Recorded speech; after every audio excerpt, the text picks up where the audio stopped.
భారతీయ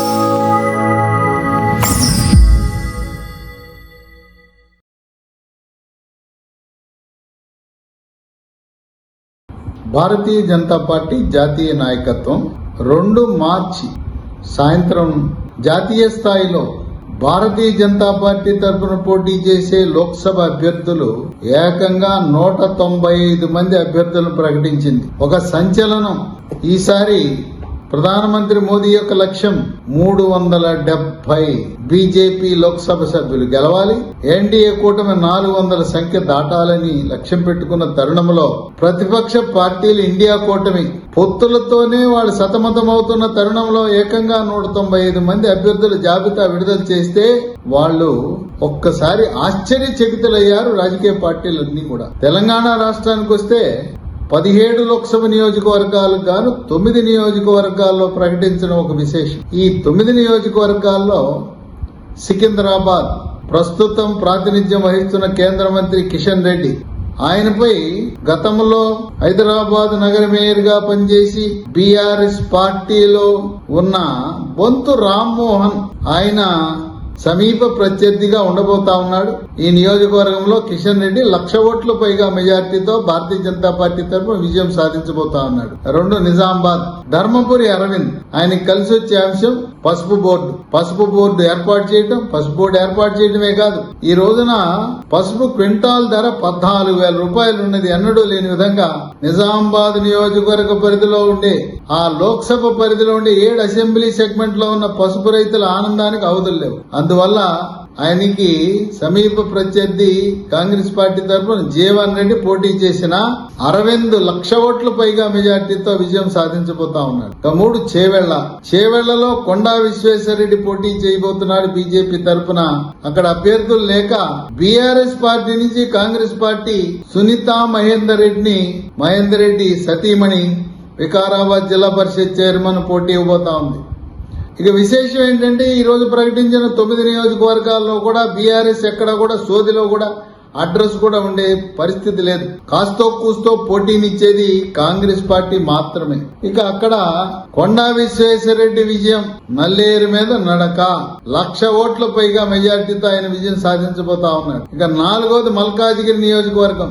అక్కడ ఈటెల రాజేందర్, ఆయన తనకున్న అనుభవంతో తనకున్న పరిచయాలతో విజయం సాధించడం తథ్యం. ఆయన విజయం నల్లేరు మీద నడక. ఇక్కడ కూడా 1,00,000 ఓట్ల పైగా మెజార్టీతో విజయం సాధించబోతా ఉన్నాడు. 5 భువనగిరిలో డాక్టర్ బూర నర్సయ్య గౌడ్, ఆయన ప్రముఖ శస్త్రచికిత్స నిపుణులు, గ్యాస్ట్రో ఎంట్రాలజిస్టు. ఆయన తనదైన శైలిలో ప్రజలకు చేరువై అక్కడ కూడా 1,00,000 ఓట్ల పైగా మెజార్టీని సాధించే దిశగా అడుగులు వేస్తా ఉన్నాడు. ఇక 6 కరీంనగర్ బండి సంజయ్ ఆయన విజయం ఎవరు ఆపలేరు. ఆయనకి సమీప కాంగ్రెస్ ప్రత్యర్థి ప్రవీణ్ రెడ్డి మాజీ ఎమ్మెల్యే, ఆయన ఏ రకంగా కూడా ఆయన గట్టి పోటీ ఇచ్చే పరిస్థితి లేదు. 7 జహీరాబాద్, గతంలో 2 సార్లు బీఆర్ఎస్ పార్టీ తరఫున పోటీ చేసి గెలిచిన బీబీ పాటిల్. అక్కడ లింగాయత్ సామాజిక వర్గం చాలా అధికంగా ఉంటారు ఈ లోక్సభ పరిధిలో. ఈ లింగాయతులందరూ కూడా బీబీ పాటిల్ ఆదరిస్తారు. ఈసారి కూడా ఆయన విజయం తథ్యం. ఆయనపై పోటీ చేసే కాంగ్రెస్ అభ్యర్థి సురేష్ షట్కర్. 8 నాగర్ కర్నూల్లో బీజేపీ ప్రకటించిన భరత్ కుమార్ మధ్య కాంగ్రెస్ పార్టీ తరఫున డాక్టర్ మల్లు రవి మధ్యన హోరాహోరీ జరగబోతా ఉంది. నువ్వానే అనే విధంగా అక్కడ పోరు ఉండబోతా ఉంది. 9 హైదరాబాద్ లో డాక్టర్ మాధవీలత, ఆమె గట్టి పోటీ ఓవైసీకి ఇచ్చి 3 చెరువులు నీళ్లు తాగించే పరిస్థితి ఉన్నది. అసదుద్దీన్ ఓవైసీ సునాయాసంగా గెలుస్తాడని ఊహించిన తరుణంలో డాక్టర్ మాధవీలత గట్టి పోటీనిచ్చి ఓవైసీ యొక్క విజయం సునాయాసం కాదని నిరూపించబోతా ఉంది. ఈ రోజు ప్రకటించిన 9 లోక్సభ సీట్లలో 7 గ్యారంటీ, 5 సీట్లు 1,00,000 పైగా మెజారిటీ. సికింద్రాబాద్, నిజామాబాద్, చేవెళ్ల, భువనగిరి, మల్కాజిగిరి 5 నియోజకవర్గాలు గెలవటమే కాదు 1,00,000 ఓట్ల పైగా మెజారిటీ. కరీంనగర్ అలాగే జహీరాబాద్ విజయం గ్యారంటీ. ఇక నాగర్ కర్నూల్లో హైదరాబాద్ 2 లోక్సభ సీట్లలో నువ్వా నేనా అనే విధంగా ముందుకు సాగుతోంది.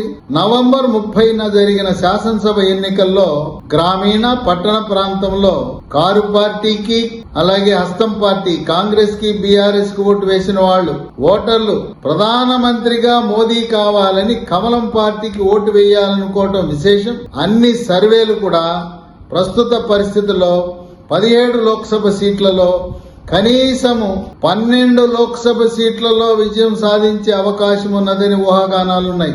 కేసీఆర్ యొక్క ముద్దుల కుమార్తె కవితను సిబిఐ అరెస్ట్ చేస్తే 17 లోక్సభ సీట్లకు గాను 15 సీట్లలో విజయం సాధించిన ఆశ్చర్యం లేదు.